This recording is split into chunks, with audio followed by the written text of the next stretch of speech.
Wherever you go, whatever you do, throw a little at it. Omax, Vest and Briefs.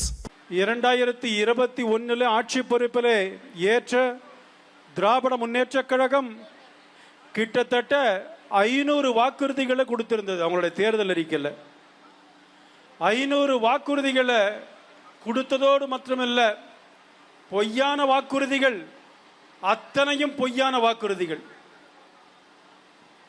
அவருடைய இளைஞரணி செயலாளர் அவர்கள் போற இடத்துலலாம் செங்கலை காட்டிட்டு மதுரையிலே எய்ம்ஸ் வந்ததா என்று கேட்கிறாங்க. இன்னைக்கு எய்ம்ஸ் கல்லூரியில் பல மாணவர்களுக்கு இடங்கள் கொடுக்கப்பட்டு எய்ம்ஸ் நடந்துட்டு இருக்கு, கிளாஸ் நடந்துட்டு இருக்கு எய்ம்ஸ் கல்லூரியில். ஆனால் இவர்கள் என்ன வாக்குறுதிகளை கொடுத்தாங்களோ அதை நிறைவேற்றிருக்கிறாங்களான்னு பாருங்க. இது போல இந்தியாவில் சட்டம் ஒழுங்கு சீர்குலைந்த மாநிலம் எதுவுமே இருக்க முடியாது. தமிழ்நாட்டை போல கேஷுவலா ஒரு அமைச்சர் சொல்றாரு, கொலை நடப்பது என்பது இயற்கை, இதுக்கு அரசு என்ன செய்ய முடியும்னு கேட்கிறாரு. ஒரு ஆட்சி அந்த நாட்டு மக்களுக்கு பாதுகாப்பை உறுதி செய்ய முடியாது என்று சொன்னால் எதற்காக நீங்கள் ஆட்சி செய்கிறீர்கள்? நாடு முழுக்க, தமிழ்நாடு முழுக்க பல இடங்களில் கொலைகள் நடந்து கொண்டிருக்கிறது. கேங்ஸ்டர்ஸ் அவர்களெல்லாம் ஃப்ரீயா உலவிட்டு இருக்கிறாங்க தமிழ்நாட்டில்.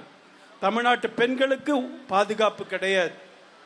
அது பஸ்ஸில் போனாலும் சரி, காரில் போனாலும் சரி, நடந்து போனாலும் சரி, தமிழ்நாட்டில் கொலைகள் நகர் மாநிலமாக, கொலை நகர் மாநிலமாக தமிழ்நாடு மாறி இருக்கிறது. இதெல்லாம் முதல்வர் ஸ்டாலினை கேட்டா எத்தனை பேர் எதிரே இருந்தாலும் சரி நாங்கள் மீண்டும் ஆட்சிக்கு வருவோம் பேசுறாரு. இதுபோல ஒரு ஆட்சி எங்கேயுமே நடந்ததில்லை. அமைச்சர்கள் ஊழல் குற்றச்சாட்டு சாட்டப்பட்டு நீதிமன்றங்களால் கண்டிக்கப்படுகிறார்கள். உனக்கு பெயில் வேணுமா, அமைச்சர் அறிப்பியான உச்ச நீதிமன்றம் கேட்கிறது அமைச்சர்களை. அமைச்சர்கள் ஊழல் செய்துவிட்டு அத்தனை ஏஜென்சிலையும் அவங்க மீது வழக்கு இருக்கு. இப்படிப்பட்ட அமைச்சரவை நடத்தி கொண்டிருக்கிற ஸ்டாலின் அவர்கள் நாங்கள் மீண்டும் ஆட்சிக்கு வந்துடுவோம். நான் கேட்கின்றேன், ஸ்டாலின் அவர்களே, உங்களுக்கு எதற்காக மக்கள் வாக்களிக்க வேண்டும்? எங்கு பார்த்தாலும் கொலைகள் நடந்து கொண்டிருக்கிறதே, சட்டம் ஒழுங்கு சந்தி சிரித்துக் கொண்டிருக்கிறதே, அதற்காக நீங்கள் மீண்டும் ஆட்சிக்கு வர வேண்டுமா? உங்களுடைய அமைச்சர்கள் எல்லாம் ஊழல் குற்றச்சாட்டு சாட்டப்பட்டு நீதிமன்றங்களுடைய படிகளில் ஏறிக்கொண்டிருக்கிறார்களே, அதற்காக மீண்டும் உங்களுக்கு ஆட்சி அதிகாரம் வேண்டுமா? மக்கள் எதற்காக உங்களுக்கு வாக்களிக்கணும்? யோசிச்சு பாருங்க. நாங்கள் தேர்தல் அறிக்கையில கொடுத்த அத்தனை வாக்குறுதியை நிறைவேற்றி விட்டோம்னு பேசுறாங்க. ஒவ்வொரு பக்கமா எடுத்து, ஒவ்வொரு வாக்குறுதியா எடுத்து நீங்க கொடுத்தீங்கன்னு சொன்னா மக்கள் கிட்ட எக்ஸ்போஸ் ஆயிடுவீங்க. மக்களை ஏமாற்றி கொண்டிருக்கிற ஒரு அரசாக இந்த அரசாங்கம் இருந்து கொண்டிருக்கிறது.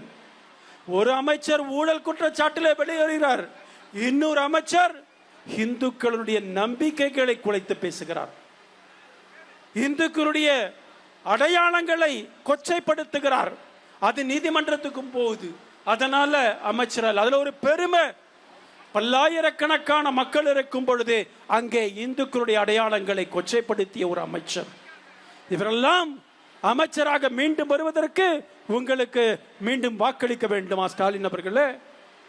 என்ன நல்ல திட்டம் கொடு. இப்பெல்லாம் மத்திய அரசாங்கம் கொடுக்கிற திட்டங்களுக்கு ஸ்டிக்கர் ஒட்டுவதை தவிர நீங்கள் என்ன வேலை செய்றீங்க? புதுசா எந்த திட்டம் கொண்டு வந்தீங்க? அதிகாரிகளுடைய கைப்பிடியில இந்த தமிழக அரசாங்கம் இருந்து கொண்டிருக்கிறது. அமைச்சர், முதலமைச்சர் யாருடைய கட்டுப்பாட்டிலுமே இங்கே தமிழகம் இல்லை. முதலமைச்சர் கட்டுப்பாட்டிலே தமிழகத்துடைய அமைச்சரவை இல்லை என்பது மாத்திரமல்ல, அதிகாரிகளும் கூட இல்லாத நிலையைத்தான் இப்பொழுது நம்ம பார்க்க முடியுது. இப்படிப்பட்ட ஆட்சி மீண்டும் வர வேண்டுமா? ஏதாவது ஒரு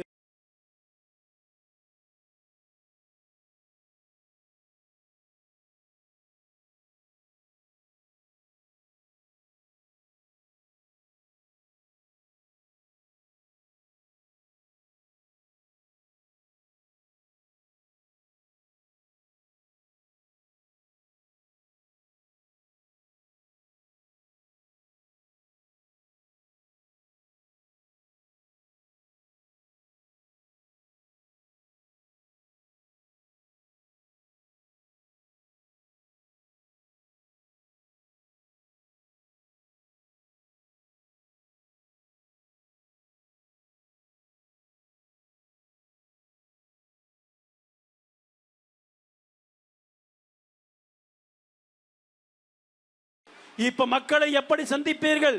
மக்கள் உங்களை கேட்க மாட்டார்களா? நீட்டை ஒழிச்சிருவோம், நாங்க ஆட்சிக்கு வந்து உடனே நீட்டை ஒழிச்சிருவோம்னு இங்க தமிழ்நாட்டில் இருக்கிற மாணவர்களுக்கு உத்தரவாதம் கொடுத்தீர்களே ஸ்டாலின் அவர்களே, என்ன நடந்தது? உங்க மகன் தானே கொடுத்தாரு. இப்ப மக்கள் கேட்பாங்க, நீட்டு ஏயா நீ வந்து சொன்னதை செய்யலன்னு கேட்பாங்க. அதை மாத்திரமா கேட்பாங்க?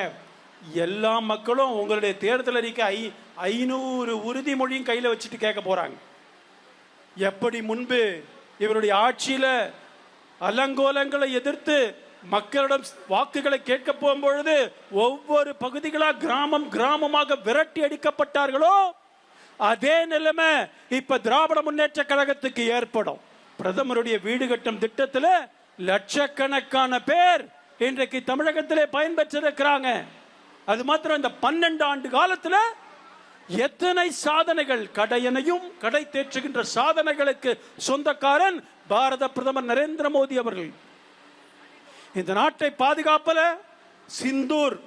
சிந்தூர் அந்த போர்ல பாகிஸ்தானை ஓட ஓட விரட்டி 2 நாளிலே பாகிஸ்தான் மண்டியிட்டது. நான் கூட ஒரு முக்கியமான தலைவர்கிட்ட கேட்டேன், சிந்தூர்ல ஏன் பாகிஸ்தான் பயந்து விட்டான், அமெரிக்கா ஏன் பயந்து விட்டது கேட்கும்போது அந்த பெரிய தலைவர், அகில இந்திய தலைவர் சொன்னார், நாம் அனுப்பிய அந்த பிரம்மோஸ் ஏவுகணை ஒரு ஏர்பேஸ்ல போய் பாகிஸ்தானுடைய விமான தளத்துல போய் விழுந்த உடனே அது ஏதோ விமான தளம் ஏர்பேஸ் மாத்திரம் நினைத்தார்கள். ஆனால் அதுதான் அமெரிக்கா தன்னுடைய ஆயுதங்களை பதுக்கி வைக்கிற இடமாக இருந்திருக்கிறது. தன்னுடைய அணு ஆயுதங்களை பதுக்கி வைத்த இடமாக அது இருந்திருக்கிறது. அங்க குண்டை போட்டோம். நீங்கெல்லாம் கவனிச்சீங்களா இல்லையா தெரியல, பாகிஸ்தான்ல 3 நாள் தொடர்ந்து நில அதிர்வுகள் ஏற்பட்டது. ஏனென்று சொன்னால் அமெரிக்கா பதுக்கி வைத்திருந்த அத்தனை அணு ஆயுதங்களும் வெடிக்க ஆரம்பிச்சது. அதனாலதான் பயந்து போயிட்டான். பயந்து போய் போரை நிறுத்துங்கள்.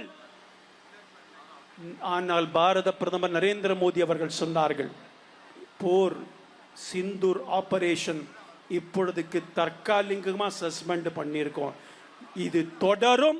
எப்போவது ஒரு நாள் உன்னுடைய ஆட்கள் இந்தியாவுக்கு எதிராக வாலாட்டினார்கள் என்று சொன்னால் மீண்டும் இந்த போர் தொடங்கும் என்று சொல்லியிருக்கிறார்.